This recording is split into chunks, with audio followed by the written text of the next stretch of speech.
maksud adalah sholat dengan khusyuk. Diriwayatkan oleh Imam Al-Baihaqi, Aisyah radhiyallahu anha berkata, "Sallallahu kulla syai'in hatta tashfaq." Yang artinya, mintalah kepada Allah bahkan meminta tali sandal sekalipun. Dari sini kita bisa pahami, ketika kita memiliki masalah, bukan perdukungan solusinya, bukan pula dengan menyalahkan takdir bahkan menyalahkan Allah.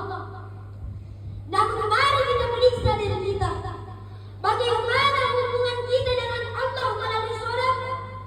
Bukankah kita yang sering mengpada-pada waktu sholat? Bukankah kita yang sering mundur-mundur waktu sholat? Bahkan sholat tidak dianggap begitu penting dalam kehidupan kita. Jika demikian, bagaimana mungkin Allah mengutamakan bila dia memiliki masalah, sedangkan sholatnya belum dia utamakan dalam kehidupan sehari-hari? Ma'asyiral muslimin rahimakumullah, Allah perintah puasa, ayat saja turun. Allah perintah haji, ayat saja turun. Allah perintah zakat, ayat saja turun. Tetapi ketika Allah perintah sholat, oh tidak boleh hanya SMS. Rasulullah dijemput oleh 4 malaikat, dipimpin oleh Jibril, menghadap kepada Allah. Kenapa? Ini perintah penting. Para jamaah, tidak puasa tetap Islam, tidak haji tetap Islam, tidak bayar zakat tetap Islam, tetapi tidak sholat, kita adalah orang yang menyentuhkan agamanya Allah. Sholat adalah tiang agama. Sholat adalah kunci surga. Sholat adalah kunci kebaikan. Tidak ada sholat tak, tidak ada kunci surga tak. Tidak ada sholat tak, tidak ada jannah mata. Tidak ada sholat tak, tidak ada kunci kebaikan tak. Maka sholat adalah fundamental dalam semua agama. Jadi yang sudah sholat jangan sombong, karena kita sholat gara-gara kuasanya Allah. Jadi kalau ditanya, rajin kita sembahyang sekarang ya? La haula wala quwwata illa billah. Orang yang menjawab la haula wala quwwata illa billah ini orang yang sholat atau orang yang enggak sholat? Orang yang sholat. Namun sekarang terbalik.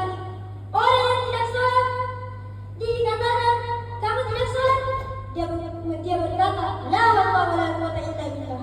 Terbalik. Harusnya yang mengatakan la haula wala quwwata illa billah adalah orang yang sholat supaya dia tidak sombong. Sholat subuh ke masjid, sholat zuhur ke masjid, sholat asar ke masjid, sholat maghrib ke masjid, sholat isya ke masjid. Lalu kurang ditanya, rajin sekarang kamu sembahyang di masjidnya? Dia berkata la haula wala quwwata illa billah. Bukan aku, tapi ini gara-gara kuasanya Allah Subhanahu wa taala. Yang sudah sholatnya sombong, namun kita pandang saudara-saudara kita yang masih meminum minuman khamar, yang masih pacaran, janganlah kita mendoa-doakannya, jangan kita melihatnya sebagai penghuni neraka. Bisa jadi besok dia diturunkan hidayah dan meninggal dalam keadaan husnul khotimah. Ma'asyiral muslimin, sidang jamaah tarawih yang insyaallah dimuliakan oleh Allah Subhanahu wa taala. Sebagai kesimpulan dari ceramah kali ini, marilah kita senantiasa memperbaiki salat kita, mengutamakan salat kita, karena kunci kesuksesan seorang mukmin ialah berawal dari bagaimana ia menyempurnakan salatnya. Bila salatnya baik, maka amal dan perbuatannya yang lain akan menjadi menyenangkan dan menyenangkan. Ingat, ketika ajal menjemput, bukan puasa yang diperiksa pertama, bukan haji yang diperiksa pertama, bukan zakat yang diperiksa pertama, tapi sholatlah. Siapa yang mendaki dunia dan akhirat, yaitu sholat. Mungkin cukup sekian ceramah yang dapat saya sampaikan. Lebih dan kurangnya mohon dimaafkan. Unzur ma qala wala tanzur man qala. Lihatlah apa yang disampaikan, jangan lihat siapa yang menyampaikan. Wabillahi taufiq wassalam. Assalamualaikum warahmatullahi wabarakatuh. Waalaikumsalam warahmatullahi wabarakatuh.